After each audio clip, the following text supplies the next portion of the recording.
CNN News 18 with me, Poonam Burde. The big story we're tracking at this hour is the white paper on economy that is going to be discussed in the Parliament today. Finance Minister Nirmala Sitharaman, remember, presented the white paper. She laid down the economic mismanagement during UPA government's rule in the Lok Sabha yesterday. Now, this document contains details on scams under the UPA, the economic crisis, the corruption under that regime. What the government intends to do with this is to list what they inherited in 2014 versus what they have done in the last 10 years. The paper lists at least 15 scams under the UPA. It states that the economy in 2014 was in a fragile state. From fragile 5 to the top 5, that has been India's journey in the last 10 years, is what the government has gone on to put on record. Now, many in the BJP, of course, hailing this move, but leaders in the opposition lashing out at the BJP, calling this nothing more than a political gimmick. Sources within the BJP are now telling CNN News 18 that this is going to be the main poll issue ahead of the big 2024 clash. The party will be taking this white paper, the details of which, to the entire nation. There are public meetings that are going to be held to educate people about how the economy was in doldrums during the UPA. Remember, countering the BJP's white paper, yesterday the Congress had also released a black paper on the issue. They had questioned joblessness, inflation under this government over the last 10 years. But that's something that the government has given its track record on as well in this white paper. Listen in to what the finance minister had to say about this. I'm not just giving a number which cannot be verified. It's been received. Grants and aid from Government of India. 2004 to 14, 25,629.7 crores. 10 years between 2004 and 14. 2014 to 24, Prime Minister Modi, Government NDA, grants and aid from Government of India to Kerala compared to 25,000 something in these 10 years. 1,43,117 crores. So, compared to 10 years of UPA, 9 years of NDA, 458% increase, or 5.58 times increase. So that's aid, grants and aid. In about an hour's time is when we are going to be seeing the Lok Sabha begin the discussion. Pallavi, 12 hours is what's been slotted as of now. There is going to be a discussion in the Rajya Sabha as well. We're given to understand, are we expecting this to conclude today itself, or could we see this spill over tomorrow, considering the session was extended for one day for tomorrow as well?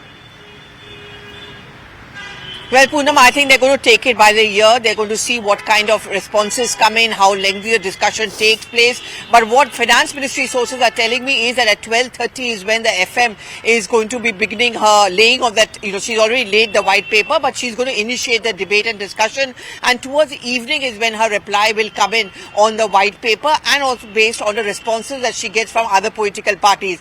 Well, this is almost unprecedented. I mean, governments, of course, are known to come out with white papers, but this government has very carefully chosen 10 years because they feel that 10 years is the right matrix to compare it with the UPA's 10 years. And second is that, as the Prime Minister himself has said, if we had released a similar white paper immediately after coming to power, it would have led to an atmosphere of mistrust and investor disinterestment. And we didn't want that. Our priority, and this is something which is mentioned in the white paper as well, Poonam, our priority was to ensure that investors come back, there's a confidence among the corporates and the people, and our priority was essentially to deal with those scams, how to undo the damage done by the UPA 10 years.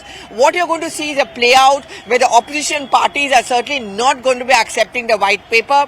They have been calling it a political tool of the government ahead of elections, and the Congress's counter black paper, that is also something which is going to be flaunted by the Congress leaders when they speak. Absolutely, Pallavi, do stay on with us, because the fireworks are not only expected inside the Parliament. We've already seen the kind of politics that's happening outside after Nirmala Sitharaman laid that document in the floor of the House yesterday. Let's listen into some of those reactions.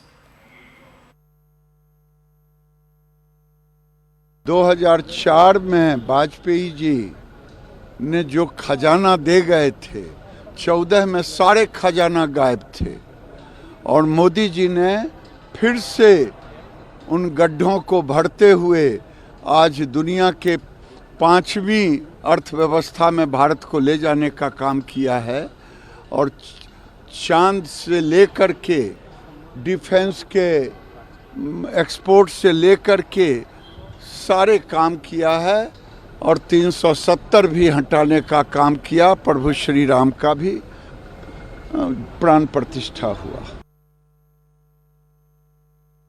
देखिए, जो वर्तमान Bharatiya Janata party की सरकार है और खास करके आदरणीय नरेंद्र मोदी जी जो भारत के प्रधानमंत्री हैं, लगता है कि वो देश के प्रधानमंत्री हैं ही नहीं, केवल भारतीय जनता पार्टी के प्रधानमंत्री। जब सुनो तो पंडित नेहरू जी की बात, इंदिरा जी की बात, 1950 की बात, 70 की बात, अरे भाई आपको वर्तमान के लिए चुनकर दिया था। इनके अनुसार तो लग रहा है कि देश 14 के बाद ही आज़ाद हुआ है, उसके पहले तो देश में कुछ था ही नहीं। आप केवल एक दूसरे को मतलब नीचा दिखाना चाहते हैं, आप मतलब खाली यूपीए शासनकाल और कांग्रेस के शासनकाल को कलंकित करना चाहते हैं। Pallavi continues to be with us. Pallavi, do we have a list of speakers that we are going to be seeing in the Lok Sabha? Who is going to be leading the charge as far as the BJP is concerned? Once, of course, the finance minister lays down the report and then gives out her response later in the evening. Yes, I mean, in fact, Payal has been putting out all this information of Nishikant Dubey being one of the key speakers. I think that BJP is very carefully going to be choosing those people who can actually have that expertise and also put the UPA and more specifically the Congress party into a dock as well as an India front. In fact, the ammunition is being prepared from the opposition side as well.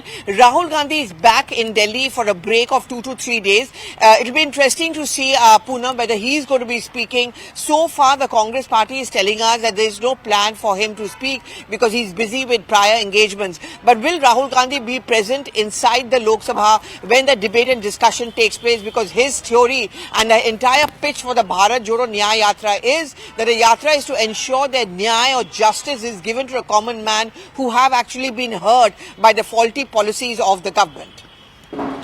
Right, do stay on with us. Aman Sharma also joining us on this broadcast. Payal will also be joining us shortly, getting us more details on this. Aman, it's interesting because we're going to be seeing the BJP now make a big deal out of this white paper. It's not going to be limited just to the parliament anymore. This is going to be essentially the major plank going into elections. They are wanting to educate the masses about what they inherited versus what they've done.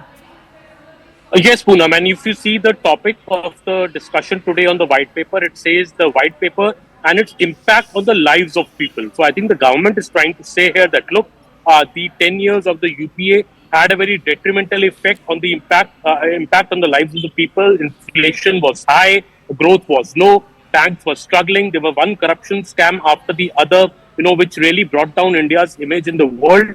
While in the last 10 years, the Modi government has tried to repair all that. It has brought the economy on a fast growth path. We have recovered from the pandemic. We are surviving within 2 global wars going on right now, and India is the bright shining star on the world stage. All the growth projections for India are pointing towards an high, and India is well on the path to become the 3rd largest economy in the next term of the Modi government if Modi 3.0 happens after the 2024 Lok Sabha elections. This white paper, in a way, also the government is trying to settle the debate on the economy once and for all. If you see the white paper, Poonam, it is laden with data, with figures, with comparatives of the last 10 years and before the 10 years before that, explaining how the UPA government frittered away the gains of a growing economy which had inherited from the Atal Bihari Vajpayee regime in 2004. That is the BJP's claim. Of course, the Congress came out with its own black paper yesterday attacking the government on the issue of unemployment and inflation. But we will see some fireworks in Parliament today in the Lok Sabha when the discussion over the white paper begins. And obviously, the government is trying to put forward a very strong case and going into the elections. The government will take this to the people. Our colleague Payal, in fact, is reporting that story that the government is planning a massive outreach program in the coming days, going to various districts, going to various state capitals, holding press conferences, taking this white paper to the people, especially to the youngsters, who may not have known much about the UPA government's years, the 10 years from 2004 to 14. That is the BJP's effort here, and we will see that playing out in Parliament today as well. Absolutely. The Parliament has begun. We are going to be seeing that discussion take place post 12 o'clock, perhaps at 12:30 is where the Finance Minister is going to be addressing the Lok Sabha. That's what Pallavi was getting for us. Payal also joining us on this broadcast. And Payal, like we've been discussing, the BJP is not going to limit this just to the Parliament. They're going to take this to the masses. Do you have any details of what that plan entails over the next 2 months? Well, the BJP will take this to every state, to every corner that they can, whether they have to do public meetings about it, whether they have to do interactions with the intellectuals, with the youth in particular, because the youth needs to be told the story of India from 2004 to 2024 and what really transpired in those 2 decades, one of UPA and the other of NDA, and how the NDA has been effective in fact, helping resurrecting the image of the country and helping in resurrect the image of India's economy. So obviously the BJP is going to make this into a huge poll plank in the run-up to the 2024 elections, and of course give out the details in particular about the scam written rule and of course the lack of leadership as far as the UPA was concerned. Right, Payal, thank you so much for getting us the latest on that. Aman and Pallavi, thank you so much for getting us perspective as well.